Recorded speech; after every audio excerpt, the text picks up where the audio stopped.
Old Tom, a kind-hearted man in his 60s, lived with his wife Mary in a small stone and wood farmhouse by the forest. He didn't have much, but he was rich in love and cared deeply for his animals. Each creature on the farm had a story, but two stood out: Max, a loyal German shepherd, and Blaze, a strong, gentle horse. The two were inseparable, sharing every moment together. They helped around the farm, guided lost sheep, and warned of strangers. Tom often called them his boys, proud of their unshakable bond. Their friendship became the soul and pride of the farm. One cool autumn day, something unexpected happened that tested their friendship and courage. The leaves were gold and red, and the forest smelled like pine and wet earth. Max and Blaze went for their usual morning walk in the woods. Tom didn't worry. They always came back before dark. While running between trees and bushes, Max chased a squirrel while Blaze strolled, chewing grass. They enjoyed the calm forest in their own way. Then Blaze noticed a narrow path he hadn't seen before. Curious, he stepped in, his hooves sinking into soft ground. Blaze sank fast. His legs were stuck and every moment dragged him deeper. He cried out in fear, his body trembling as the mud crept up his chest.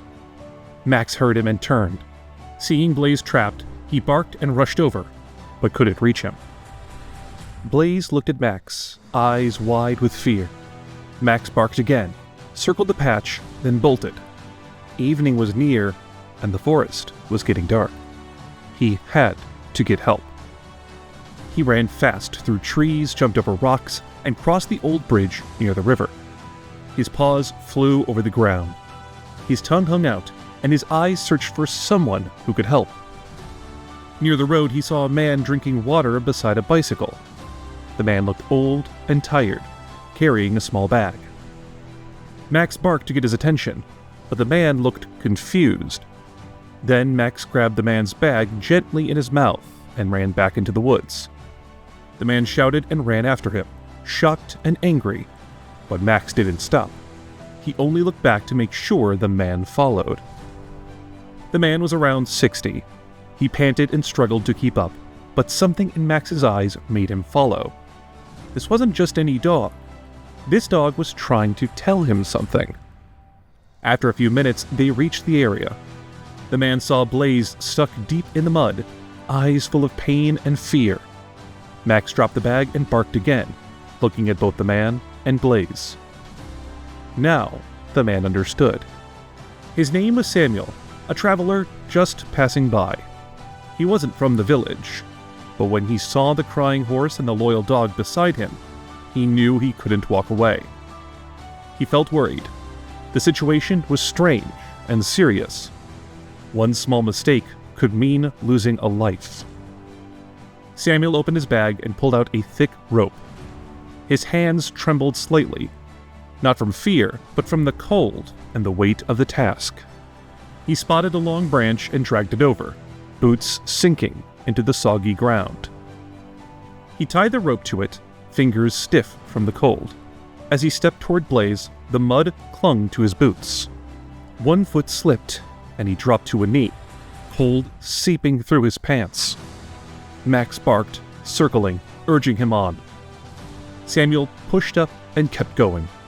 Each step was slow and heavy. Blaze cried out again, eyes full of fear.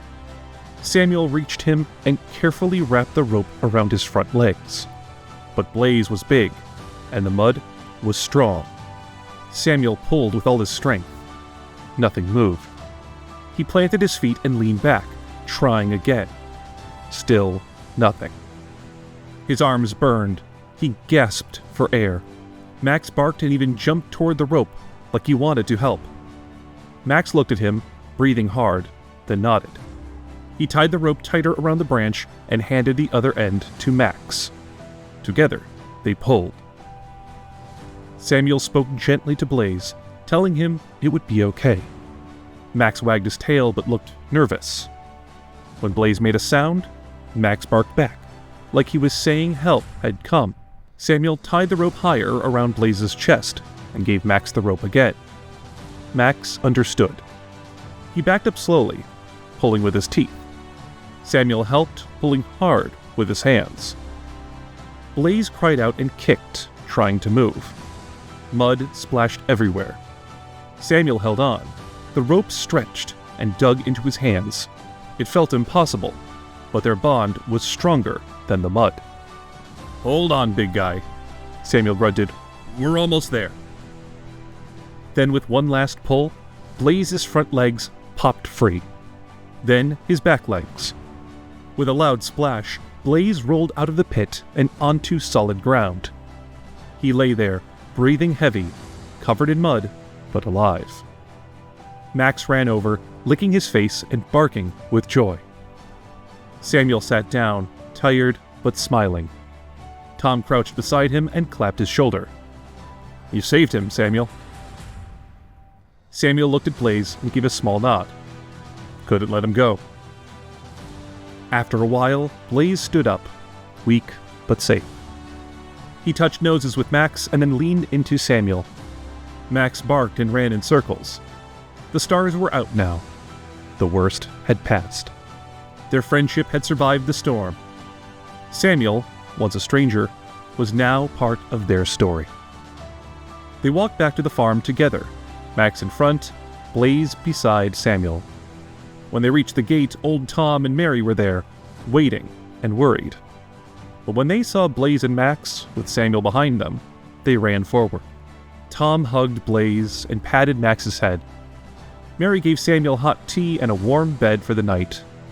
From then on, Samuel was no longer just a traveler. He became a friend to the farm. He visited often and told stories with Tom. But he never forgot the day a dog stole his bag just to save a friend. In the days after, Blaze needed rest. His legs were sore and bruised, but he was strong.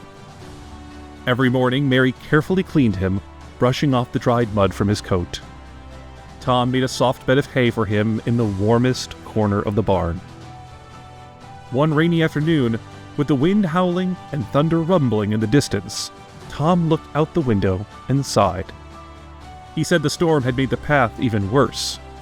If they hadn't found Blaze when they did, things could have been much worse. Mary nodded slowly, agreeing that it was a miracle. A week passed, then another. One evening, as the sun set behind the hills, Samuel stood by the gate with his travel bag. Mary asked if he was leaving, her voice filled with a little sadness.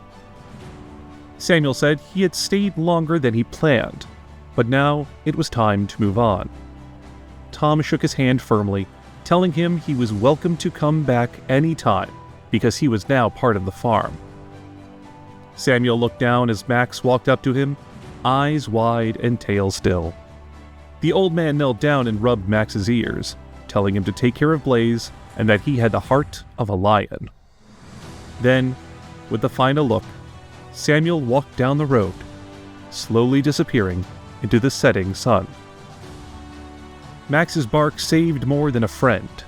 It built a family, making it an example that love, loyalty, and courage can help us through the toughest times, even when we only have paws instead of hands. Sometimes the quietest acts of bravery are the ones that are remembered the most.